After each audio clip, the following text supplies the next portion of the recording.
Hello friends, आप सभी का स्वागत करते हैं हमारे चैनल ज्योति फन व्लॉग पर। तो आप सब देख रहे हैं दर्द से मोहब्बत भाग 107। तो दोस्तों, इससे पहले इस कहानी के 106 भाग अपलोड हो चुके हैं चैनल पर। अगर आप सब ने नहीं पढ़ा है तो ज़रूर पढ़ लीजिएगा। तो चलिए देखते हैं। आप सब ने अब तक पढ़ा था, नील शुभ और निहाल को देखता जो एक तरफ अभी थे और एक बार वो रुद्र को देखता। तो फाइनली अभी रुद्र ने नील की तरफ देखकर कहा कि यार नील, प्लीज समझाना इन्हें तू। तो नील ने अब शुभ की तरफ देखा और फिर अपने हाथ जोड़कर कहा कि यार भाई प्लीज चला जाना, तुम दोनों ही हमारी मदद कर सकते हो और कोई ऑप्शन नहीं है। तो अब देखते हैं आगे। तो चारों भाइयों में अब काफी ज्यादा बात होती है और फाइनली अब शुभ को अपने दोनों बड़े भाई की बात माननी पड़ी थी, क्योंकि दोनों ने ही अब शुभ पर बहुत ज्यादा प्रेशर बनाया और फिर दोनों ही जानते थे कि शुभ अभी कोई भी तिकड़मबाजी करके वृंदा को लेकर आ ही जाएगा। तो डिसाइड अब हो चुका था कि शुभ और निहाल राजस्थान वापस आएंगे और फिर नील और रुद्र शोभित के पास में ही रुकेंगे। तो वहीं दूसरी तरफ सचादेवा हाउस में इस वक्त रूहान जो रेडी हो रहा था, अरमान रूहान की हेल्प कर रहा था। अरमान ने कहा कि यार उस लड़की को आए हुए सिर्फ 2 दिन भी नहीं हुए और तू है ना कि तुम तो उस पर अब ट्रस्ट करके उसके साथ घूमने भी जा रहे हो। तो रूहान ने कहा कि अरमान, पढ़े पढ़े बहुत ज़्यादा बोर हो गया हूँ यार, जिंदगी बोरिंग से लगने लगी है। पता नहीं रूही से बात करता हूँ तो कहीं ना कहीं बहुत ज़्यादा अच्छा लगता है मुझे, उसके साथ थोड़ा सा वक्त बिता लूँगा तो कौन सी आफत आ जाएगी, थोड़ा सा सुकून मिल जाएगा और थोड़ा खुशी भी मिल जाएगी। तो अरमान ने कहा कि यार नहीं, आफत तो नहीं आएगी, लेकिन हाँ मुझे ये लड़की कुछ ठीक नहीं लगती है। नहीं मतलब तुम खुद ही सोचो, दादी ने तो हमसे कहा था कि ये लड़की अमेरिका से आई हुई है, बहुत ही रिच फैमिली से बिलोंग करती है, लेकिन इसकी पर्सनैलिटी तो कहीं से भी रिच नहीं लगती है। ऐसा लगता ही नहीं है कि ये बड़ी फैमिली से बिलोंग करती होगी और ये अमेरिका में रहती होगी, जबकि दादी के सारे फ्रेंड्स तो काफ़ी ज़्यादा रिच होते हैं ना। और हाँ, ये तो बहुत ज़्यादा सिंपल से रहती है। तो रूहान के अब अंदर अब रूही के बारे में जानने की बहुत ज़्यादा जिज्ञासा बढ़ने लगी थी। तो रूहान ने भी अब अपने कॉलर को ठीक करते हुए कहा कि अच्छा सिंपल मतलब मैं कुछ समझा नहीं, तुम ठीक से बताओगे मुझे कि आखिर ये लड़की कैसी दिखती है। तो अरमान ने कहा कि सिंपल मतलब ये ना सूट सलवार पहनती है, इसके पास तो कोई अच्छे कपड़े भी नहीं है, कोई भी मेकअप नहीं करती है और ज़्यादातर बालों का जूड़ा ही बनाकर रखती है ये। और आजकल तो उसकी मिसेस सचदेवा से बहुत ज़्यादा पड़ रही है, दोनों बहुत ज़्यादा साथ में टाइम स्पेंड करती हैं। जब मिसेस सचदेवा दादू के पास में नहीं रहती है ना, तो वो खुद जाकर दादू को गार्डन में घुमाती है। मतलब मुझे उसे देखकर बिल्कुल ऐसा लगता है जैसे वो अमेरिका से नहीं बल्कि किसी लोकल सी कॉलोनी से आई हो, यही कहीं की हो। तो ज़्यादा तो अब किसी से बात भी नहीं करती है, वो किसी भी नौकर को कोई काम नहीं बताती है, अपने काम वो खुद ही कर लेती है। चेहरे पर दुनिया भर की उदासी लेकर घूमती है, पता नहीं इसे कैसी टेंशन रहती है।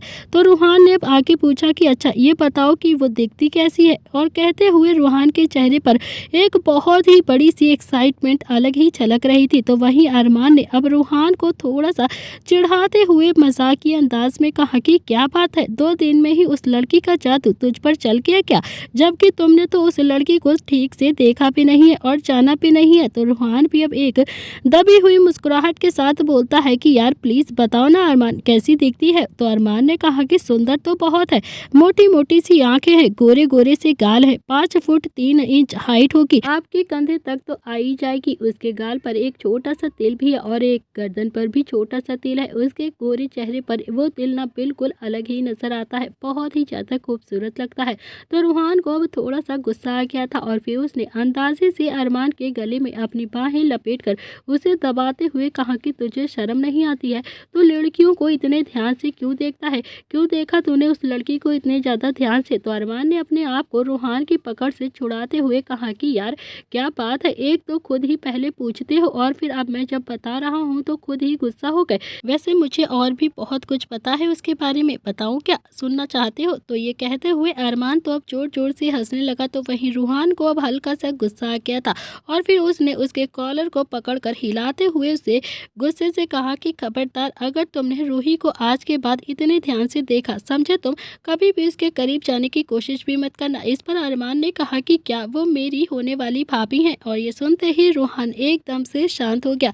उसे खुद भी नहीं पता था कि आखिर वो बस रूही से 1-2 बार ही बात करने के बाद इतना ज़्यादा अट्रैक्शन क्यों महसूस कर रहा था, उसे रूही के लिए इतना ज़्यादा जेलसी क्यों हो रही थी। तो रूहान ने अरमान की बातों को इग्नोर करते हुए कहा कि वो सब छोड़ो, ये बताओ कि मैं कैसा लग रहा हूँ। तो अरमान ने अब फिर से थोड़ा सा चिढ़ाते हुए कहा कि अच्छा, आज तो तुम रूही का कत्ल ही कर दोगे। रूही कभी भी अपनी जिंदगी में इतने ज्यादा हैंडसम लड़के के साथ डेट पर नहीं गई होगी, आज तो सच में बहुत हैंडसम लग रहा है। तो रूहान ने थोड़ा सा चिढ़ते हुए कहा कि हम डेट पर नहीं जा रहे हैं। तो अरमान ने कहा कि पागल नहीं हूँ मैं, समझा तू, सच्चा देवा इंडस्ट्री को संभालता हूँ मैं, मुझे भी पता है। और आप इनडायरेक्टली उसे डेट के साथ ही जा रहे हो, समझे, वरना इतने अच्छे से तैयार नहीं होते हैं। पिछले 1 साल से तो लोअर टी शर्ट से बाहर नहीं आए हैं और आज देखो क्या कोट शर्ट पहनकर अच्छे से हीरो जैसे तैयार हो गए हैं। सब पता है मुझे, रूही को इम्प्रेस करने के लिए तैयार हुए हैं ना आप। तो रूहान ने भी कहा कि बस बस अपना दिमाग कम चलाओ, समझे, तुम ज़्यादा बाहर नहीं चलाते हैं दिमाग, अब मैं बाहर चलता हूँ। तो अरमान भी अब रूहान को कमरे से बाहर हॉल में लेकर आ गया था। तो रूहान ने अब धीरे से अरमान के कान में कहा कि रूही आ गई क्या। तो अरमान ने ना में एक बार गर्दन हिलाते हुए कहा कि नहीं, अभी नहीं आई है, आ जाएगी, तुम कहो तो मैं उसे बुला कर लेकर आऊँ। जाता हूँ, बुला लाता हूँ। तो रूहान ने कहा कि यार नहीं नहीं, तू रहने दे। तो वहीं रूही अपने कमरे में तैयार हो गई थी और फिर इधर उधर चक्कर लगा रही थी।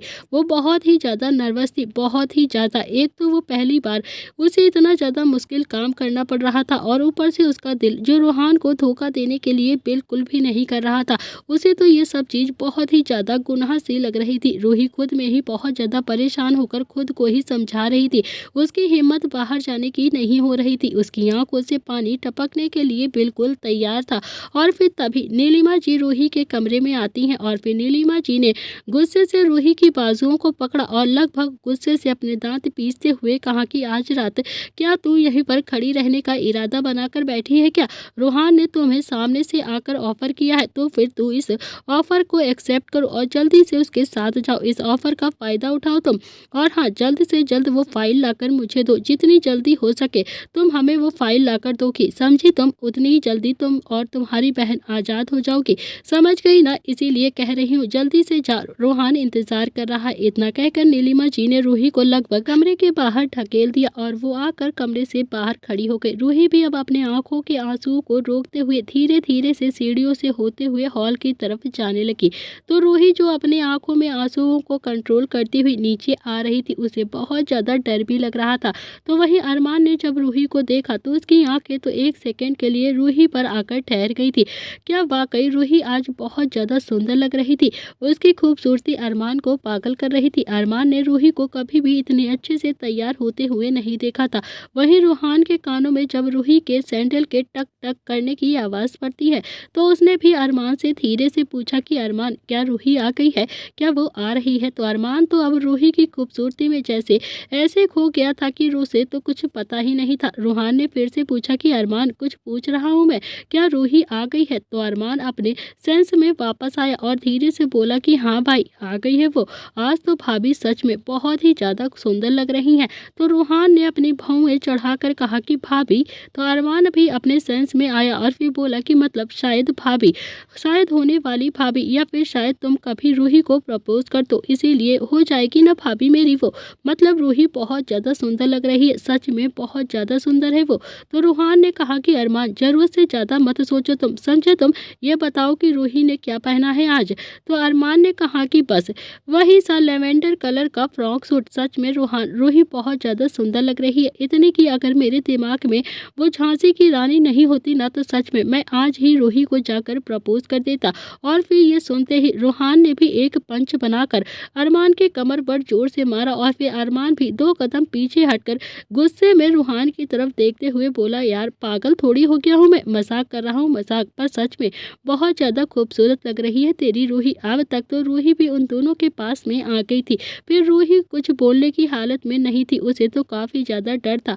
बस वो दोनों भाइयों से अपनी नजरें चुरा रही थी, उसे काफ़ी ज़्यादा डर लग रहा था कि कहीं उसकी आंखों के आंसू अब अरमान ना देख ले। रूही ने भी अपनी नजरें झुकाते हुए कहा कि चले। रूहान ने भी बहुत ही जल्दी में कहा कि हाँ हाँ चलते हैं। तो अरमान अब रूही और रूहान को गाड़ी तक छोड़ने के लिए आ गया था। अरमान ने रूही को देखकर कहा कि रूही, तुम्हें ना ड्राइविंग आती है क्या। तो रूही ने ना में अपनी गर्दन हिलाते हुए कहा कि नहीं, मुझे तो नहीं आती है ड्राइविंग। तो रूहान अब थोड़ा सा मुस्कुराया और बोला कि क्या बात है, तुम अमेरिका से आई हो और तुम्हें ड्राइविंग करनी भी नहीं आती है, ऐसा तो पहली बार ही सुना है। अब तो रूही की सांस उसकी पूरी हालत में आकर अटक गई थी। उसे समझ नहीं आ रहा था कि वो क्या बोले। अरमान ने बातों को बैलेंस करते हुए कहा कि तो क्या हुआ, जरूरी थोड़ी ना होता है कि अमेरिका में रहने वाला हर इंसान को गाड़ी चलानी आती हो, है ना। खैर छोड़ो, मैं ड्राइवर को भेज देता हूँ, वो तुम दोनों को ले जाएगा। इतना कहकर अरमान ने एक ड्राइवर को बुलाया और फिर उसे रोहान की गाड़ी चलाने के लिए कह दिया। वो ड्राइवर भी हाँ में अपनी गर्दन हिला देता है। ड्राइवर ड्राइविंग सीट पर आकर बैठ गया और फिर रोहान और रूही बैक सीट पर आकर बैठे और फिर ड्राइवर गाड़ी चला रहा था और रूही और रोहान शांत पीछे बैठे हुए थे। रूही तो अपने आप को शांत करने की कोशिश कर रही थी। उसे इस वक्त बहुत ही ज़्यादा घबराहट हो रही थी, खासकर रोहान के साथ। तो वहीं रोहान भी अब अपने एक हाथ रूही के हाथ पर रखता है तो रूही के रोंगटे एकदम से खड़े हो गए, उसके हाथ कांपने लगे। तो रोहान ने अब रूही के हाथ को थोड़ा सा दबाते हुए कहा कि तुम इतना ज़्यादा डर क्यों रही हो, क्या पहली बार किसी लड़के के साथ बाहर आई हो तुम। तो रूही अभी भी कुछ नहीं बोलती है, उसकी आंखों से एक आंसू टपक कर रोहान के हाथ पर गिर गया था। तो रूही ने अब वो आंसू बहुत ही जल्दी से साफ किया कि उसे पता न चले, लेकिन फिर भी रोहान समझ गया था कि रूही अभी रो रही है। तो रोहान ने कहा कि रूही तुम रो रही हो क्या, तुम रो क्यों रही हो, मुझे बताओ। तो रूही ने भी अपने आप को कंट्रोल करके कहा कि नहीं तो मैं क्यों रोऊंगी, मैं नहीं रो रही हूँ, इनफैक्ट मैं तो बहुत ज़्यादा खुश हूँ, आज इतनों दिनों के बाद कहीं बाहर घूमने के लिए जा रही हूँ। तो रोहान के चेहरे पर अब फिर से एक बड़ी सी मुस्कुराहट आ गई थी। थोड़ी देर के बाद ड्राइवर ने गाड़ी रोहान के प्राइवेट विला में आकर रोक दी थी। तो रोहान अब गाड़ी से बाहर उतरा और फिर रूही भी गाड़ी से बाहर उतर गई। तो वहीं रोहान जब अपनी छड़ी लेकर रूही के पास आया, रूही ने उस घर को जब देखा तो कहा कि रोहान जी ये किसका घर है, हम किसके घर पर आए हैं। तो रोहान ने भी बहुत ही धीमी आवाज में कहा कि ये मेरा घर है, और किसका। तो रूही तो उस घर को देखती ही रह गई थी। वो घर सच में बहुत ज्यादा बड़ा था। शायद रूही का अनाथ आश्रम भी इतना बड़ा नहीं था जितना कि रोहान का प्राइवेट विला बड़ा था। जितना रोहान का इतना बड़ा सा घर देखकर वो एकदम से शॉक्ड थी। रोहान ने कहा कि अब क्या घर के ही देखती रहोगी, अंदर नहीं चलोगी क्या, चलो अंदर चलते हैं। इतना कहकर रोहान ने अंदाजे में रूही का सीधा हाथ पकड़ लिया और फिर उसे लेकर सीधा अंदर की तरफ आने लगा। तो रूही ने भी अब रोहान की दोनों बाजुओं को पकड़कर उसे संभालते हुए अंदर लेकर आ गई थी। तो अंदर आते ही उसने देखा कि पूरा घर अच्छे से डेकोरेट हो रखा था। पूरे घर में रेड बलून लगे हुए थे और बीचों बीच में एक केक रखा था। तो रूही को अब वो डेकोरेशन देखकर बहुत ज़्यादा अच्छा लग रहा था, लेकिन उनका मन ही मन उसे बहुत ज़्यादा घबराहट भी हो रही थी। तभी रोहान ने कहा कि क्या हुआ, डेकोरेशन पसंद नहीं आई क्या तुम्हें। तो रूही ने भी कहा कि नहीं नहीं, डेकोरेशन तो सच में बहुत ही ज़्यादा सुंदर है, बहुत ज़्यादा सुंदर, लेकिन आपने ये सब कुछ क्यों किया है। तो रोहान ने कहा कि हम दोनों पहली बार इस घर में आए हैं ना, इसलिए तुम्हारा स्वागत तो बनता ही था। तुम्हें ऐसे इतने सिंपल तरीके से तो मैं अपने प्राइवेट विला में नहीं लेकर आ सकता था। रूही को तो अब कुछ भी समझ में नहीं आ रहा था कि उसकी ज़िंदगी में आखिर ये हो क्या रहा है। तभी उसने ये महसूस किया कि रोहान उसके सामने घुटनों पर बैठा हुआ है। रोहान के हाथ में एक रिंग थी और ये सब कुछ देखकर तो रूही की आंखें फटी की फटी रह गई थी। उसका दिमाग काम करना बंद कर दिया था कि उसे क्या करना है। रोहान घुटनों के बल बैठकर रूही की तरफ देख रहा था। रूही को तो जैसे सदमा लग गया हो। तो रोहान ने कहा कि रूही मुझे तुम बहुत ज़्यादा अच्छी लगती हो, तुमसे बात करना मुझे बहुत ज़्यादा अच्छा लगता है। मैं जानता हूँ कि मैं देख नहीं सकता हूँ, लेकिन ऐसा तो नहीं है कि कभी भी देख नहीं पाऊँगा।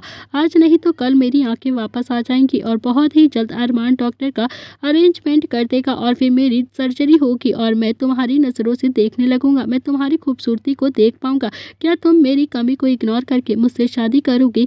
रूही भी एक टक बस रोहान को ही देखती रहती है। तो वहीं रोहान ने फिर से कहा कि क्या हुआ रूही, तुम कुछ बोल क्यों नहीं रही हो, तुम मेरा प्रपोजल एक्सेप्ट नहीं कर सकती क्या, कुछ तो जवाब दो मुझसे, मैं तुमसे शादी करना चाहता हूँ, प्लीज मेरे एक्सेप्ट कर लो प्रपोजल को। लेकिन रूही तो वो तो अभी कांपने में लगी हुई थी। उसने तो अपने सपने में भी नहीं सोचा था कि इतना अमीर आदमी उसे कभी प्रपोज करेगा, उसके लिए घुटनों के बल बैठेगा। वो पहली बार रोहान की पर्सनैलिटी से काफी ज्यादा इम्प्रेस हो गई थी। ऊपर से रोहान का उसके साथ प्यार से बिहेव करना उसे और भी ज्यादा इम्प्रेस कर रहा था। और फिर आज तो रोहान ने जैसे रूही के दिल की धड़कनें ही रोक दी हूँ, उसे प्रपोज करके उसने सारी चीजें एक्सेप्ट कर ली हूँ। रूही कुछ भी नहीं बोल रही थी, बस चुपचाप से खड़ी हुई लंबी लंबी सांसें ले रही थी। उसे बहुत ज्यादा हिचकिचाहट हो रही थी और हिचकियां भी आ रही थी, ऐसे जैसे उसे अटैक आने वाला हो। तो वहीं रोहान ने भी अब ध्यान से सुना तो महसूस किया कि जैसे रूही की सांसें एकदम से अटक रही हों। वो खड़ा हुआ और फिर उसने रूही का हाथ पकड़कर उसे हिलाते हुए कहा कि रूही, रूही क्या हुआ तुम्हें? कुछ बोल क्यों नहीं रही हो? रूही क्या हुआ है तुम्हें? बोलो तो सही। लेकिन रूही तो अभी भी सांस ले रही थी, लेकिन उसकी सांस बिल्कुल अटक अटक कर जा रही थी। तो रूहान ने भी अब देरी नहीं की और फिर आवाज लगाते हुए कहा कि ड्राइवर, ड्राइवर अंदर आओ, ड्राइवर जल्दी से अंदर आओ, कहाँ पर हो तुम? तो ड्राइवर जो अभी बाहर खड़ा था, ड्राइवर ने भी अब रूहान की आवाज़ सुनकर विला के अंदर जल्दी से आ गया। तो ड्राइवर ने जब रूही को देखा तो घबराते हुए बोला कि सर मैडम को क्या हुआ? ये इतना ज़्यादा अटक अटक कर सांसें क्यों ले रही हैं? कुछ हुआ है क्या? तो रूहान ने कहा कि जाओ जाओ, जाकर किसी डॉक्टर को बुला कर लेकर आओ, जल्दी जाओ, जल्दी से डॉक्टर को लेकर आओ। तो ड्राइवर भी वहाँ से जल्दी से चला गया। तो वहीं रूहान ने अब जैसे तैसे रूही को लेकर सोफे पर बैठ गया और फिर उसने रूही को अपने सीने से लगाया हुआ था और फिर उसकी कमर को धीरे धीरे से रब करता रहा। तो रूही तो अभी सांसें लेने में बहुत ज़्यादा अटक रही थी। रूही को नहीं पता था कि वो देखते ही देखते रूही अब बेहोश हो गई थी। तो रूहान ने जब महसूस किया कि रूही बेहोश हो चुकी है तो रूहान की दिल की धड़कनें जोर जोर से भागने लगी थी। तो रूहान को भी अब काफ़ी ज़्यादा घबराहट हो रही थी कि कहीं रूही को कुछ हो ना जाए, उसने गलती तो नहीं करती उसे प्रपोज करके। वहीं रूहान ये सब कुछ सोच रहा था कि तभी अचानक ही रूही ऐसे बिहेव क्यों करने लगी थी। थोड़ी देर के बाद ड्राइवर एक फैमिली डॉक्टर को लेकर आ गया। तो वो फैमिली डॉक्टर अभी कोई और नहीं थी बल्कि जिया ही थी।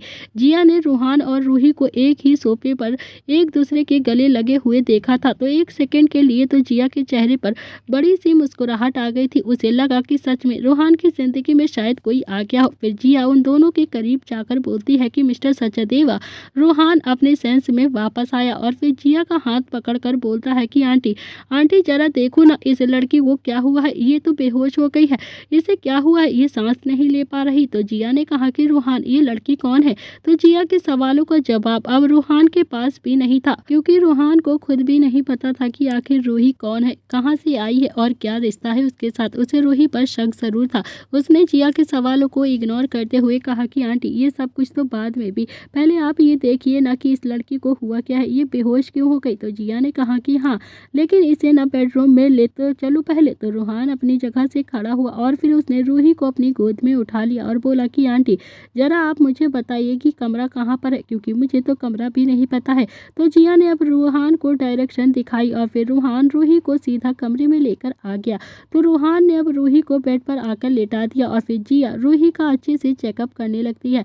तो जिया जब रूही का चेकअप कर तो रही थी, लेकिन कहीं ना कहीं उसे एक अलग ही फीलिंग महसूस हो रही थी। ऐसा लग रहा था कि जैसे जिया और रूही का कुछ तो कनेक्शन है। वो बार बार रूही के माथे को टच करती, उसके गालों को सहलाती, उसे प्यार करती। जिया का मन कर रहा था कि वो रूही को ऐसे ही प्यार करती रहे। पता नहीं क्यों जिया ने जब रूही को देखा तो उसे अपनी खोई हुई बच्चियां याद आ गई। उसे लगा कि शायद उसकी बच्चियां भी ऐसे ही देखती होंगी और वो मन ही मन बोलती है कि काश मेरी यह बच्चियां भी इतनी ही बड़ी हो गई होंगी, मेरे पास होती तो मैं कितना प्यार करती। तो वहीं रूहान रूही के पास में खड़ा था। जिया ने रूही का चेकअप करके कहा कि रूहान, इस लड़की को अटैक आया है। और ये सुनते ही रूहान जो काफ़ी ज़्यादा हैरान हो गया। तो रूहान ने कहा कि लेकिन अटैक क्यों आया इसे आंटी? तो जिया ने भी मुस्कुरा कर कहा कि वो तो तुम बताओगे ना कि क्या किया था तुमने इसके साथ जो इसे अटैक आ गया है, ये तो तुम्हें ही पता होगा, हम कैसे बता सकते हैं? तो रूहान भी अब भी काफ़ी ज़्यादा हैरान था। उसने कहा कि आंटी, मैंने ना कुछ भी नहीं किया है इसके साथ, मैं तो बस इसे प्रपोज कर रहा था और फिर ये अचानक से इतनी लंबी लंबी सी सांसें लेने लगी थी और मैंने जब ध्यान से सुना तो इसकी सांसें अटक रही थी और फिर मैंने ड्राइवर से कहकर आपको यहाँ पर बुला लिया। तो जिया ने कहा कि देखो रोहन, ये जो लड़की है ना, ये ना बहुत ही ज़्यादा सेंसिटिव है, बहुत ही ज़्यादा केयर करने की ज़रूरत है। ये तो ना ज़्यादा खुशी बर्दाश्त कर सकती है और ना ही ये ज़्यादा गम बर्दाश्त करती है। जब भी ये दोनों कंडीशन इसके सामने होंगी ना, ये ऐसे ही पैनिक करेगी, इसीलिए इसके साथ नॉर्मल बिहेव करो। जिया ने जब रोहान के कंधे को पकड़ा और फिर उसे सोफे के पास लेकर आई तो जिया ने अब रोहान को सोफे पर बैठाया और बोली कि देखो रोहान, परेशान होने की ज़रूरत नहीं है तुम्हें, ये ना इतनी बड़ी प्रॉब्लम नहीं होती है, बस छोटी सी प्रॉब्लम है। बस ये कोशिश करो कि ये अचानक से कोई भी खुशी या फिर अचानक से कोई भी गम फेस ना करे। इसे नॉर्मल कंडीशन में ही रखना होगा, वरना इसके साथ ये सब कुछ होता रहेगा। बाकी तुम मुझे बताओ कि तुमने ऐसा क्या किया था कि जो इसे अटैक आ गया। तो रूहान ने कहा कि आंटी, ये ना बिल्कुल ठीक हो जाएगी, पहले आप मुझे ये बताइए। तो जिया ने कहा कि हाँ रोहान, ये बिल्कुल ठीक हो जाएगी, तुम परेशान मत हो, इसे थोड़ी सी ट्रीटमेंट की ज़रूरत है, हेल्दी फूड की ज़रूरत है। बाकी ये किसी भी चीज़ की टेंशन भी ले रही है, कोशिश करो कि इसकी टेंशन ख़त्म हो जाए। इसकी टेंशन ख़त्म होगी तो ये सारी चीज़ें भी ख़त्म हो जाएंगी। तो जिया ने भी अब अपनी बातें बोलकर रूहान से फिर से पूछा कि अब तो मुझे बता दो कि ऐसा क्या किया है तुमने इसके साथ जो इसे अटैक आ गया है, मुझे भी जानना है रूहान। तो रूहान ने जिया की बातें सुनकर हल्का सा मुस्कुरा कर कहा कि ऐसा कुछ भी नहीं किया है मैंने आंटी।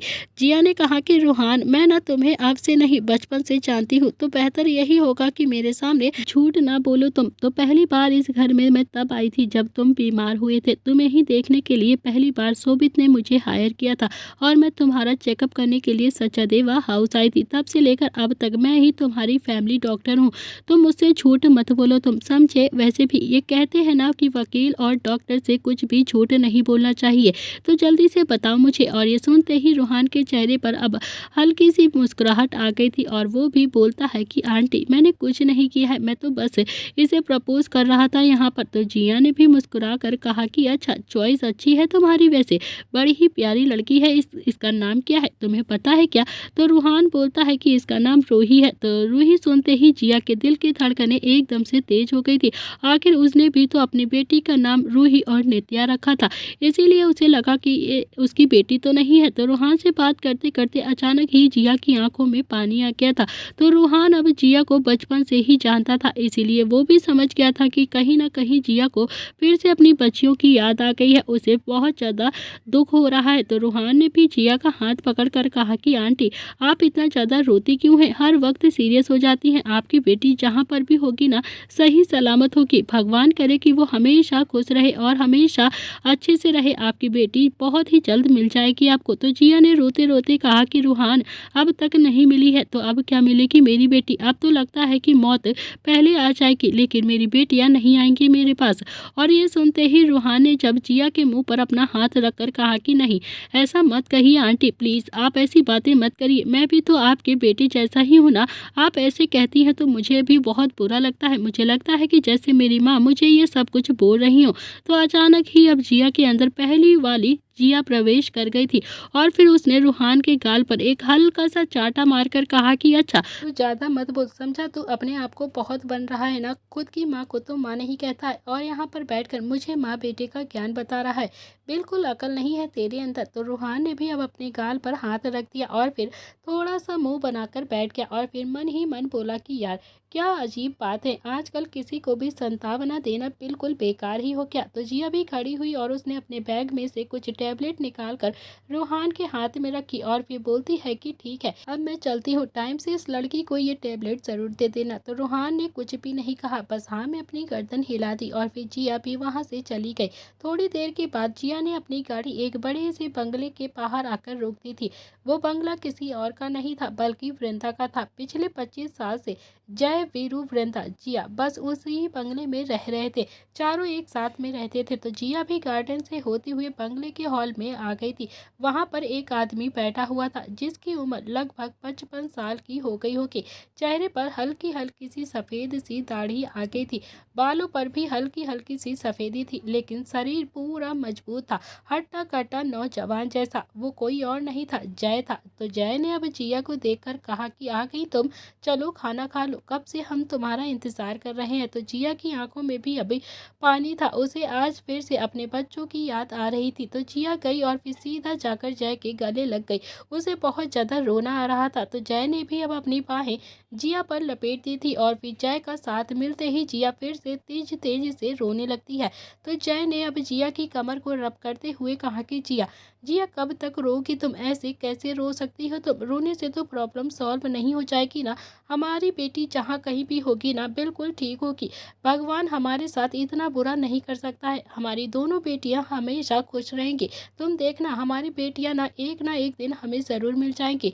जिया ने रोते रोते कहा कि जय जय कब मिलेंगी मेरी बेटियां, कब देखूंगी मैं इन आंखों से अपनी दोनों बेटियों को। 3 साल की थी मेरी नित्या और रूही जब वो जानवर मेरी बेटियों को उठाकर ले गए थे, जिया अपनी बात बोलकर फूट फूट कर रोने लगती है। तो वहीं जय जिया को संभाल रहा था और उसे बहुत ज़्यादा समझाने की कोशिश कर रहा था। और फिर अगले ही पल जिया ने गुस्से में जय की तरफ देखते हुए कहा कि ये सब कुछ हुआ है तो उस नील और रुद्र की वजह से। दुश्मनी तो उन दोनों की थी ना, मगर पिस तो मेरी बेटी आ गई। मुझे ना उन दोनों की शक्ल तक नहीं देखनी है। तो जय ने फिर से जिया को संभालते हुए कहा कि बस बस करो ना जिया, वो दिन जब भी याद करता हूँ तो आज भी मेरा सीना छलनी हो जाता है। मुझे बहुत ज़्यादा बुरा लगता है उस दिन को याद करके। मैंने निस्वार्थ भाव से प्रताप फैमिली की सेवा की थी और बदले में मुझे क्या मिला? मेरी दोनों बच्चियां मुझसे दूर हो गई। मैं कभी भी उस फैमिली को माफ़ नहीं कर सकता। तभी दक्ष ने भी बंगले के बाहर अपनी बाइक आकर रोकी और फिर बाइक की चाबी अपनी उंगली में डालकर घुमाता हुआ सीधा अंदर की तरफ आ गया। उसने जब अपने बड़े पापा को ऐसे रोते हुए देखा तो उसे भी समझते देर नहीं लगी कि आज फिर से उसकी बड़ी माँ को उसकी बहनों की याद आ रही है और वो उन्हें याद करके इस तरह से इमोशनल हो गई है। और फिर थोड़ी देर के लिए तो दक्ष भी बहुत ज़्यादा इमोशनल हो गया था। तभी दक्ष ने भी जानबूझकर थोड़ा सा मुस्कुराते हुए कहा कि क्या बात है बड़ी मम्मी बड़े पापा, आज फिर से रोमांस कर रहे हो क्या? आज तो मौके पे चौका लग रहा है, वो भी अकेले ऐसे खुले में। इतना कहकर तो दक्ष अब जोर जोर से हंसने लगता है। तो जिया ने भी जब दक्ष को ऐसे हंसते हुए देखा तो उसके चेहरे पर भी बड़ी सी मुस्कुराहट आ जाती है। तो जय ने कहा कि हाँ क्या करूँ, अब तुम्हारी तरह जवान तो नहीं हूँ ना, पर हाँ अब तो मुझे बुढ़ापा आ गया है तो अपने जाने मन के साथ घर पर ही रोमांस कर लेता हूँ, क्योंकि अपनी जाने मन को बाहर तो ले नहीं जा सकता। इतना कहकर जय भी हंसने लगा। तो वहीं जिया जब दक्ष और जय को ऐसे हंसता हुआ देखती है तो अपने आंसुओं को पोंछ लेती है। और फिर दक्ष जो फिर से जिया के पास आ गया और उसे अपने गले लगाकर बोलता है कि अरे बड़ी माँ, मैं हूँ ना आपका बेटा, तो फिर आप इतना ज़्यादा रोती क्यों हो? मुझे आप रोती हुई बिल्कुल अच्छी नहीं लगती। जिया अभी भी सुबक रही थी। तो जिया ने अब दक्ष की गाल पर हाथ रखकर कहा कि तू तो मेरा सब कुछ है, तू मेरी जान है। तू नहीं होता तो तेरी बड़ी माँ आज शायद जिंदा भी नहीं होती। फिर भी कभी कभी तेरी बहनों की बहुत ज़्यादा याद आ जाती है। थोड़ी देर के बाद वृंदा और वीरू भी बाहर से घर के अंदर आ गए थे। उन्होंने भी जब जिया की आंखों में आंसू देखे तो उन्होंने दोनों को भी समझते देर नहीं लगी कि आज भी जिया अपनी बेटियों के लिए रो रही है। वृंदा की आंखों में भी जिया को देखकर पानी आ गया था।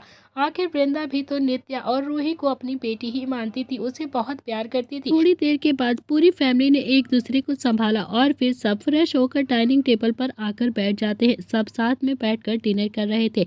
इस वक्त इधर प्रताप हाउस में निव्यांश जो प्रताप हाउस के अंदर आता है तो उसने जब अपने आसपास अपनी नजरें घुमाई तो वहां पर कोई भी नहीं था, सिर्फ निव्यांश ही खड़ा था। आसपास कोई नजर नहीं आ रहा था। निव्यांश का मन थोड़ा सा उलझन में हुआ। तो निव्यांश ने मन ही मन कहा कि यार बड़े पापा नहीं है तो क्या घर में कोई पूजा नहीं करेगा क्या, या फिर आज पूजा पहले ही किसी ने कर ली है, आज तो कोई नजर ही नहीं आ रहा है। तो निव्यांश अब थोड़ा सा आगे आया तो उसने किचन की तरफ देखा तो अवनी को देखा। तो निव्यांश को अब अवनी का बैक साइड दिखाई दे रहा था। तो अवनी ने भी अब एक पिंक कलर की साड़ी पहनी हुई थी। तो निव्यांश भी गया और फिर उसने अवनी को पीछे से अपने गले लगाकर उसे पकड़ते हुए कहा कि हाय मेरी मॉम अभी भी किचन में ही काम कर रही है, गुड मॉर्निंग मम्मी। तो वहीं वो अवनी नहीं थी बल्कि नित्या थी जो किचन में काम कर रही थी। तो निव्यांश ने अब जैसे ही नित्या को पीछे से अपनी बाहों में भरा तो नित्या की तो जैसे सांस ही रुक गई हो। उसे तो समझ नहीं आ रहा था कि वो कैसे रिएक्ट करे। तो नित्या और अवनी दिखने में बिल्कुल एक जैसी ही थी, इसीलिए निव्यांश को लगा था कि शायद उसकी मम्मी किचन में काम कर रही और उसने नित्या को अवनी समझकर अपने गले लगा लिया था और पीछे से उसे अपनी बाहों में भर कर रखा था। तो वहीं नित्या खुद को छुड़ाने की कोशिश कर रही थी,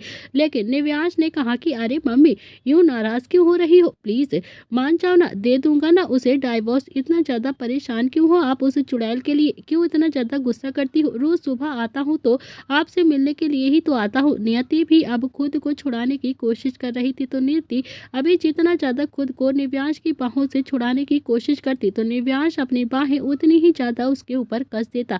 उसे लग रहा था कि शायद अपनी उससे गुस्सा है, वो उसे मना रहा था। अभी निव्यांश ने एक बर्तन गिरने की आवाज सुनाई देती है। तो निव्यांश ने जब पीछे पलट कर देखा तो अवनी वहां पर खड़ी थी और उसकी आंखें हैरानी से फैली हुई थी, वो उसे ही घूर घूर कर देख रही थी। तो वहीं निव्यांश ने जब अवनी को सामने देखा तो उसकी आंखें भी अब और भी ज्यादा हैरानी से फैल गई थी।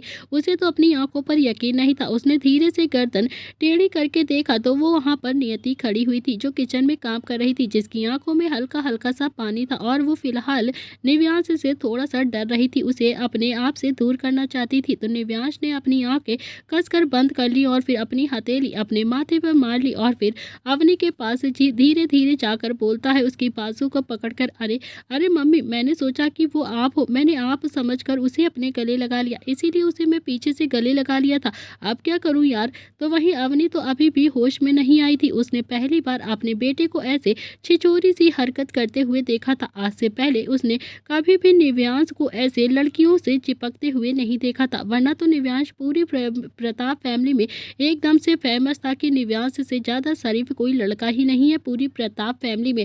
अवनी अभी भी सदमे में ही थी। तो निव्यांश ने अवनी की बाजू को पकड़कर उसे हिलाते हुए कहा कि यार मम्मी प्लीज होश में आ जाओ, होश में आओ मम्मी, मुझे ना सच में नहीं पता था कि वो नियति है, मुझे लगा कि वो आप हो और इसीलिए मैंने उसे गले लगा लिया। अवनी अपने होश में आई और फिर उसने निव्यांश की बाजू पर मारकर कहा कि अच्छा, अकल वकल नहीं है क्या तेरे अंदर, कम से कम देख तो लिया होता, कभी तो देख लिया कर, क्या सोचेगी ये लड़की तेरे बारे में, मुझे तो बहुत ज्यादा टेंशन हो रही है, देख उसकी तरफ देख, कैसे डरी और सहमी सी खड़ी हुई है वो। तो निव्यांश ने अब नियति को देखा तो कान पकड़कर होठों से लिपसिंग करते हुए सॉरी बोल दिया। ऐसा लग रहा था कि जैसे सच में उसे नहीं पता था और वो माफी मांग रहा है। तो निव्यांश ने फिर से अवनी की तरफ देखकर कहा कि लेकिन मुझे ये नहीं समझ में आता है कि इसने आज साड़ी क्यों पहनी है, वो भी आपकी साड़ी, बिल्कुल आप जैसी ही लग रही थी ये पीछे से मुझे। तो अवनी ने कहा कि तो क्या पहनते, अंशिका के कपड़े इसे आते नहीं है, बाकी हम तीनों में तो साड़ी ही पहनती है ना, इसीलिए मैंने साड़ी दे दी इसे अपनी। तो निव्यांश ने कहा कि माँ तो घर में पैसे खत्म हो गए हैं क्या, इसके लिए भी कुछ अच्छे से कपड़े मंगवा देती हैं आप। तो अवनी भी किचन का काम करते हुए बोलती है कि तेरी किट्टू चाची ने इसे कई बार बोला है, लेकिन ये मना कर देती है कि इसे कोई कपड़े नहीं चाहिए बाहर के। तो निव्यांश ने अपनी नियति को देखा, लेकिन नियति तो अभी मासूमी सी भरी हुई आंखों से निव्यांश को ही देख रही थी। भला नियति को क्या ही समझ में आ रहा था कि आखिर वो माँ बेटे क्या बात कर रहे, क्योंकि नियति को तो न सुनाई देता था और ना ही उसे बोलना आता था। तभी वहां पर किट्टू भी आ जाती है। तो किट्टू को देखकर निव्यांश ने अब किट्टू की कलाई पकड़ी और फिर नियति के सामने लाकर आया और फिर बोला कि अरे फिर चाची, इसे बोलो ना आज मैं इसे शॉपिंग कराने लेकर जाऊंगा और ये मना ना करे, इसे आप बोलो कि ये जल्दी से तैयार हो जाए, ये आज और अभी मेरे साथ शॉपिंग करने के लिए जाएगी। तो किट्टू ने निव्यांश की तरफ देखकर कहा कि मैं इसे कई बार कह चुकी हूँ कि ये अपने पसंद के कुछ कपड़े ले ले, मैं इसे किस हेल्प कर दूंगी, लेकिन ये सुनती ही नहीं है। तो निव्यांश ने कहा कि हाँ, इसे सुनाई नहीं देता है ना चाची। तो किट्टू ने भी अपने माथे पर हथेली मारकर कहा कि मेरे कहने का मतलब ये मेरी बात नहीं मानती है छोटे पैंथर, ये कपड़े लेने के लिए तैयार ही नहीं है। तो निव्यांश ने कहा कि चाची अब मैं कह रहा हूँ ना, कहो ना इसे कि ये मेरे साथ आज ही शॉपिंग पर जाएगी और मैं इसे शॉपिंग पर लेकर जाऊंगा, ये मेरे साथ चलेगी बस। तो निव्यांश की जिद करने के आगे अब किट्टू ने भी इशारों में नियति से बात की। तो नियति ने अभी फिर से मना करते हुए कहा कि नहीं नहीं, मुझे कोई कपड़े नहीं चाहिए, मैं इन्हीं कपड़ों में कंफर्टेबल फील करती हूँ। तो फाइनली अब बहुत सारी बात करने के बाद किट्टू, अवनी और निव्यांश ने मिलकर नियति को मना ही लिया था नए कपड़े लेने के लिए और फिर नियति निव्यांश के साथ शॉपिंग पर जाने के लिए भी तैयार हो गई थी। उसने कहा कि ठीक है, ये इतना जिद करती है तो मैं चली जाऊंगी, मगर 2 कपड़े ही लूंगी। तो थोड़ी देर के बाद सब डाइनिंग टेबल पर आकर बैठकर खाना खाने लगे थे। बंदरों की टुकड़ी ने जब खाना खाया तो खाना खाते ही संकल्प ने कहा कि वाह वाह, स्नो वाइट ने खाना तो बहुत ही ज्यादा टेस्टी बनाया है, आज तो मजा ही आ गया। और ये सुनते ही निव्यांश के चेहरे पर भी बहुत बड़ी सी मुस्कुराहट आ गई थी। तो निर्भय ने भी हंसकर कहा कि भाई तेरी नहीं है, स्नो वाइट की तारीफ कर रहे हैं तो तू इतना ज्यादा शर्मा क्यों रहा है, तुझे बहुत ज्यादा शर्म आ रही है। तो निव्यांश ने अब निर्भय के सिर पर मारकर कहा कि सारे के सारे ऑफिस चले जाना, समझे तुम सब के सब, ऐसा ना हो कि चाचू आए और फिर तुम लोगों की धुनाई करने शुरू कर दे। मैं तो बहुत ज्यादा मजा लूंगा अगर ऐसा हो गया। मैं आज स्नो वाइट को लेकर सीधा मॉल जा रहा हूँ। तभी किट्टू ने कहा कि निव्यांश तुम नियति को अपने साथ लेकर जाओगे ना, तो तुम ठीक है, अंशिका को भी अपने साथ में ही लेकर चले जाना, इसे तुम सचदेवा इंडस्ट्रीज के बाहर आकर छोड़ देना, इसे वहाँ पर कुछ काम करना है जाकर। तो अंशिका का तो एकदम से मुंह बन गया था कि तभी किट्टू ने भी अपनी आंखें दिखाते हुए गुस्से से कहा कि जो कह रही हूँ वो चुपचाप से करो, चुपचाप से जाकर अरमान से सॉरी कह दो, समझी तुम, नहीं तो बहुत बुरा होगा तुम्हारे लिए। थोड़ी देर के बाद बंदरों की टुकड़ी ऑफिस के लिए निकल गई थी। तो वहीं निव्यांश अंशिका और नियति को लेकर सीधा बाहर चला गया था। तो निव्यांश निव्यांश ने गाड़ी अब सचादेवा इंडस्ट्री के बाहर आकर रोक दी थी। तो अंशिका का तो अभी भी बहुत ज्यादा मुंह बना था। अंशिका बाहर उतरने लगती है तो निव्यांश ने कहा कि तुम जाओ अरमान से मिल लो और उसे ठीक से सॉरी बोल देना। समझी तुम? चाची बिल्कुल सही कह रही है, उसने तुम्हें जंगलों में बचाया था, तुम्हें उसे थैंक यू बोलना चाहिए था। मगर ठीक है, आप जाकर तुम उसे सॉरी तो बोल ही देना। और हाँ, दूसरी बात, चाहे कितना भी गुस्सा आए ऑफिस से बाहर मत आना, समझी तुम? मैं नियति के साथ शॉपिंग करके लौटूंगा तो तुम्हें पिकअप कर लूंगा, समझ गई ना तुम? इसके बाद तुम्हें कहीं भी नहीं जाना है, तुम अरमान के ऑफिस में ही बैठी रहना। तो अंशिका ने भी हाँ में अपनी गर्दन हिला दी और फिर गाड़ी से उतरकर सीधा सचादेवा इंडस्ट्री की बिल्डिंग के अंदर जाने लगी। आज अंशिका को बहुत ही ज्यादा गुस्सा भी आ रहा था और घबराहट भी। तभी निव्यांश तब तक अंशिका को देखता रहा जब तक वो बिल्डिंग के अंदर नहीं चली गई।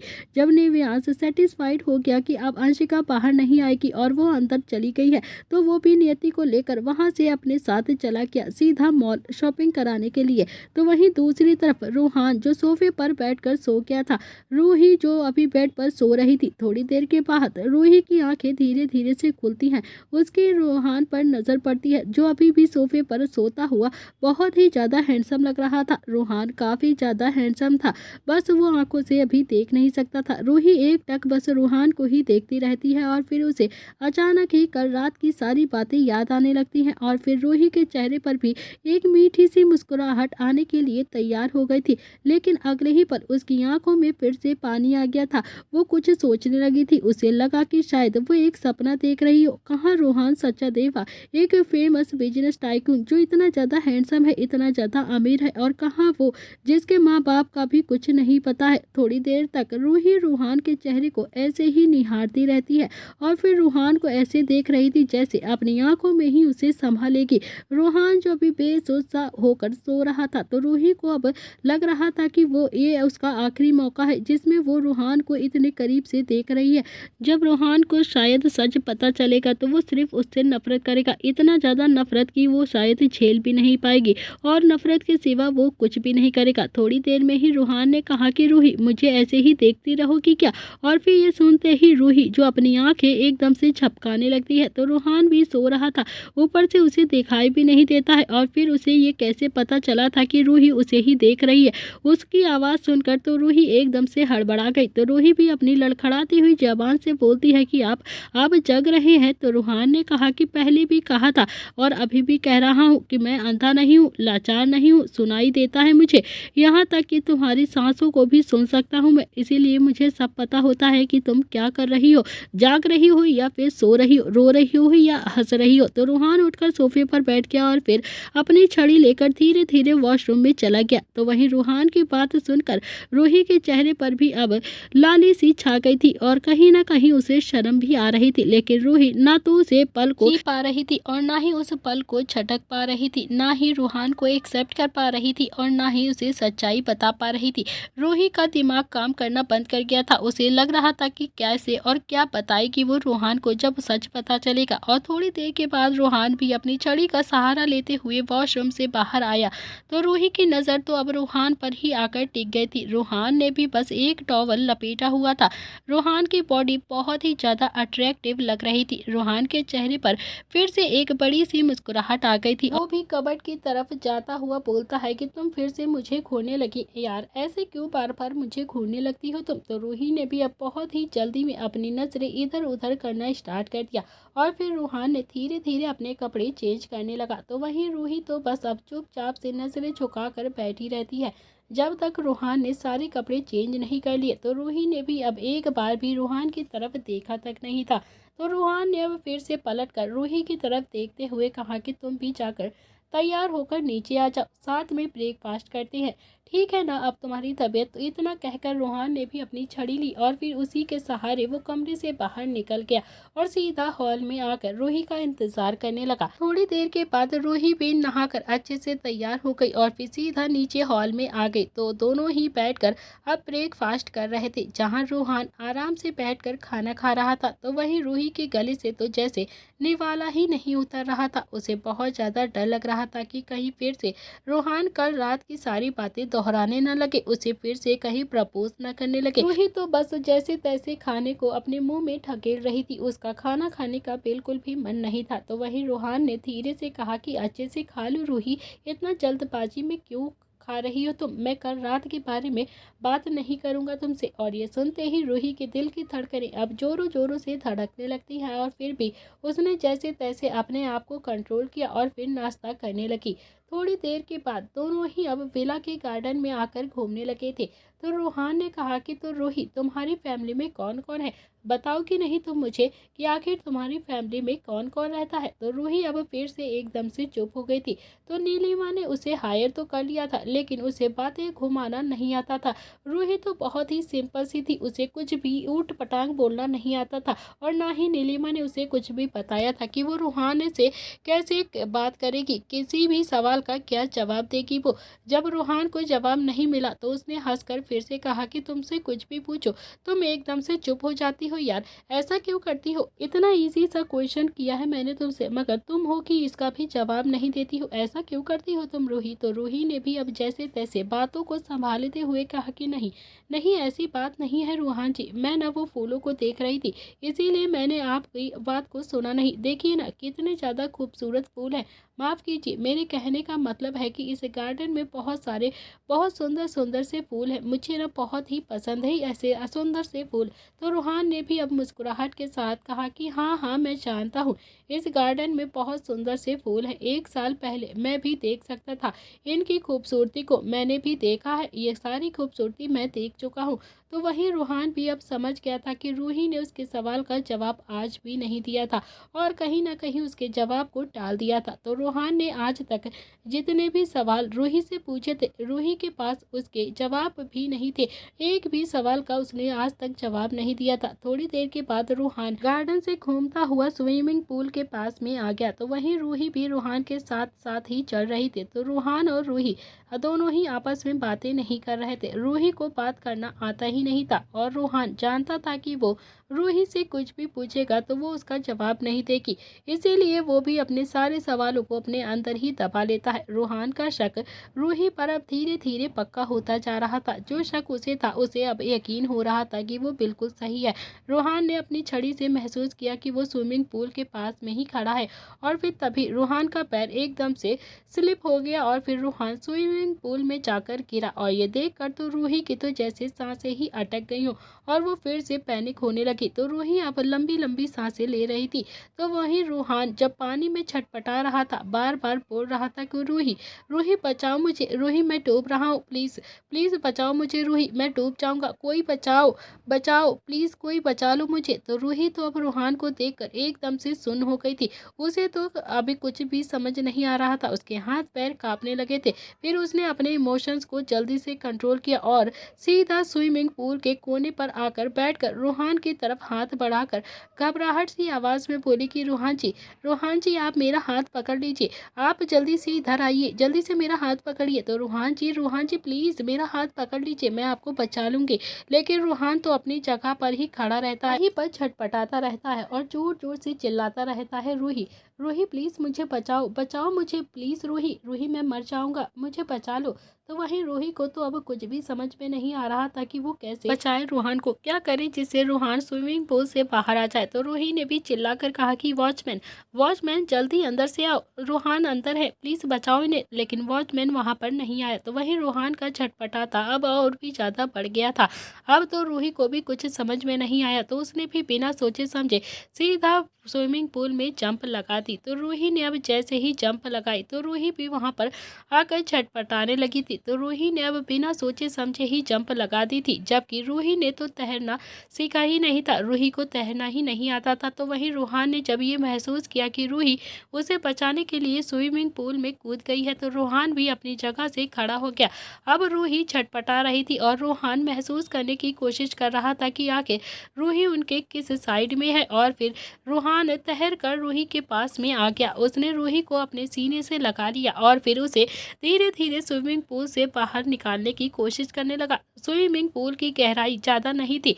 रोहान जब स्विमिंग पूल में खड़ा हुआ तो पानी रोहान के सीने तक ही आ रहा था, तो वहीं रूही उसकी तो बस गर्दन ही दिखाई दे रही थी। उसकी फिर भी वो डर के मारे छटपटाने लगी। रोहान ने कहा कि रूही रूही सीधी खड़ी हो जाओ, तुम पानी की गहराई ज़्यादा नहीं है, कुछ नहीं होगा तुम्हें, तुम चुपचाप से सीधी खड़ी हो जाओ। तो रोहान की बात मानकर रूही भी एकदम से सीधे खड़ी हो जाती है। तो रोहान रूही को लेकर स्विमिंग पूल से बाहर आ गया था। तो रूही अब पूरी तरह से कांप रही थी और कहीं ना कहीं उसे बहुत ज़्यादा डर भी लग रहा था। रोहान ने हंसकर कहा कि तुम्हें तैरना नहीं आता है तो तुम कूदी क्यों, तुम ऐसे स्विमिंग पूल में क्यों कूदी, अगर तुम्हें कुछ हो जाता तो रूही भी अपनी कांपती हुई आवाज़ में बोलती है कि मैं आपको बचाने के लिए कूदी थी, आप स्विमिंग पूल में डूब रहे थे ना। अब तो रोहान की हंसी एकदम से छूट गई थी। रोहान ने कहा कि और मुझे कैसे बचाती तुम, जब तुम्हें तैरना नहीं आता था तो तुम मुझे कैसे बचाती, तुम खुद ही डूब जाती ना। तो रूही अब फिर से अपनी कांपती हुई आवाज़ में बोलती है कि पता नहीं। रोहान ने कहा कि अच्छा ठीक है, आप मुझे डायरेक्शन बताओ, अंदर चलते हैं, तुम्हें बहुत ज़्यादा ठंड लग रही होगी ना, तुम देखो पूरा का पूरा भीग गई हो। तो दोनों ही अब गार्डन से सीधा विला के अंदर आ गए थे। रूही अब पूरी तरह से कांप रही थी और उसे अब रूहान पर थोड़ा थोड़ा सा गुस्सा भी आ रहा था, लेकिन फिर भी उसने भी रूहान के सीने पर अपना एक पंच मार कर कहा कि रूहान जी, जब आपको तैरना आता था तो आप डूबने का नाटक क्यों कर रहे थे, क्यों ऐसे चिल्ला रहे थे कि जैसे आपको बचाने के लिए आपको मेरी हेल्प चाहिए हो। आपको पता है ना मेरी जान निकल गई थी आपको ऐसे देखकर। आपने कभी सोचा है कि अगर आपको कुछ हो गया तो अरमान का क्या होगा, क्या होगा उनका, कभी नहीं सोचते हैं आप। आपकी मॉम, दादाजी, सबको क्या हो जाएगा, आपको कुछ अगर हो गया तो बिना सोचे समझे आपने इतनी घटिया मजाक कैसे किया। तो रूहान ने भी हंसकर कहा कि मैं तो बस मजाक कर रहा था, लेकिन तुम तो जानबूझकर कूद गई थी स्विमिंग पूल में। तुमने नहीं सोचा कि तुम्हें अगर कुछ हो गया तो तुम्हारी फैमिली का क्या होगा, कैसे जिएगी तुम्हारी फैमिली। तो रूही ने अब बिना सोचे समझे ही कहा कि मेरा क्या, मेरी कौन सी फैमिली है, एक बहन ही तो है और कौन फैमिली है मेरी। और ये सुनकर तो रूहान के कान एकदम से खड़े हो गए थे। तो रूहान ने धीरे से कहा कि क्या कहा तुमने, तुम्हारी फैमिली नहीं है, तुम्हारी फैमिली में कोई भी नहीं है। तो रूही को अब समझ में आ गया था कि वो फ्लो में क्या कह गई है। तो रूही ने भी अपनी लड़खड़ाती हुई जुबान से कहा कि मेरे कहने का मतलब है यहाँ पर मेरी फैमिली नहीं है। रूहान के चेहरे पर अब फिर से तिरछी मुस्कुराहट आ गई थी और वो अपनी गहरी सोच में चला गया था कि आखिर रूही उसे झूठ क्यों बोल रही है। तो दोस्तों इसी के साथ इस कहानी का आज का एपिसोड यहाँ पर समाप्त होता है। क्या रूहान जान पाएगा रूही की सच्चाई, और क्या अरमान और अर्शिका की शुरू होने वाली है लव स्टोरी, ये पता चलेगा नेक्स्ट